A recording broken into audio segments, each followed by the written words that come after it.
आज हम लोग नवम वर्ग के में काव्य खंड पढ़ेंगे, जो चैप्टर 10 है ललयद कवि का। आज हम लोग ललयद के बारे में जानने का प्रयास करेंगे। ललदयद कश्मीर भाषा की प्राचीन कवित्री है।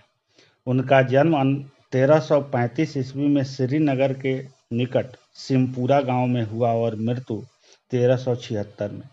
उनके जीवन के कमरे में किंवदंतियां अधिक प्रचलित हैं, प्रामाणिक जानकारी कम मिलती है।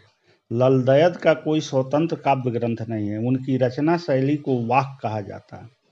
ललदयद के वाक्य सैकड़ों वर्षों से मौखिक परंपरा से पीढ़ी दर पीढ़ी चले आ रहे हैं। ललदयद अपनी रचनाओं में जाति धर्म से ऊपर उठकर संकीर्णता त्यागने का संदेश देती हैं। कबीर की भांति उन्होंने भी धार्मिक संकीर्णताओं का विरोध किया और प्रेम को महत्वपूर्ण माना। उनकी रचनाएं सरल भाषा में लिखी गई हैं, इसलिए लोगों को आज भी याद है। वाक ललदयद कश्मीरी वाकों का हिंदी में अनुवाद है। ललदयद की मूल रचनाएं कश्मीरी में है।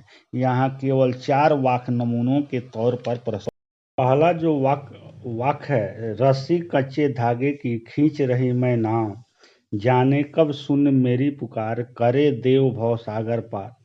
पानी टपके कच्चे सकोरे, व्यर्थ प्रयास हो रहे मेरे, जी में उठती रहरा हुक, घर जाने की चाह है घेरे। दूसरा जो है, खा खाकर कुछ पाएगा नहीं, न खाकर बनेगा अहंकारी, सम खा तभी होगा संभावी, खुलेगी सांकल बंद द्वार की। तीसरा जो है, आई सीधी राह से गई न सीधी राह, सुषुम सेतु पर खड़ी थी बीत गया दिन आ, जेब टटोली कौड़ी न पाई, माझी को दूं क्या उतराई। चौथा जो वाक्य है, थल थल में बसता है शिवही, भेद न कर क्या हिंदू मुसलमान, ज्ञानी है तो स्वयं को जान, वही है साहिब से पहचान। प्रथम वाक्य के माध्यम से कवित्री ललयद यह बताना चाहती है कि आत्मा रूपी नाव को मैं कच्चे धागे से खींच रही हूँ। जाने ईश्वर कब मेरी प्रार्थना सुनकर मुझे संसार रूपी सागर से मुक्ति दे सकेगा। मैं सारे प्रयत्न ऐसे व्यर्थ हो रहे हैं जैसे मिट्टी के कच्चे सकोड़े पर पानी पड़े तो वे टूट जाते हैं। मेरे मन में बार बार मुक्ति पाकर ईश्वर के निकट जाने की चाह उत्पन्न होती है।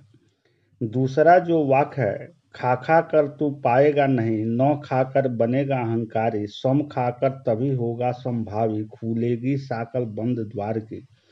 इस वाक्य के द्वारा कवित्री बताती है कि शरीर और इंद्रियों का भरण पोषण करने से तुझे कुछ नहीं मिलने वाला।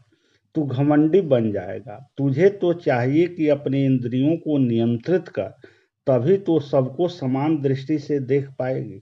भेदभाव की भावना न रहने पर ही तेरे मन के बंद द्वारों की जंजीर खुल सकेगी। तीसरा जो वाक्य है, इस वाक्य में कवित्री हठ योग की साधना का उल्लेख करती है। योग के अनुसार शरीर में 3 प्रसिद्ध नाड़ियां हैं, ईड़ा, पिंगला और सुषुम्ना। साधक इन तीनों पर योग से नियंत्रण करता है। यहाँ कवित्री कहती है कि ईड़ा पिंगला के सीधे मार्ग से जो जीवनी सांस प्राप्त हुई, वह सीधे राह से गई नहीं। मैं बीच में पिंगला के पुल पर बैठी यह सब देख रही थी। इस साधना में ही दिन बीत गया, जीवन समाप्त हो गया। तब मैंने देखा कि मेरे पास प्रेम झांकी की फूंक कौड़ी भी न थी। मैं तो उस गुरु को उतराई क्या दूं जिसने मुझे मुक्ति का मैं उस गुरु को क्या उतराऊं जिसने मुझे मुक्ति का मार्ग दिखाया। चौथा जो वाक्य है, जल हो या थल, सर्वत्र एक ही ईश्वर निवास करता है। हिंदू मुसलमानों को उसमें भेद नहीं करना चाहिए। यदि तुम्हें सच्चा ज्ञान है तो पहले अपने आप को पहचानो। तुम्हारे भीतर ही ईश्वर निवास करता है, उसे जानो।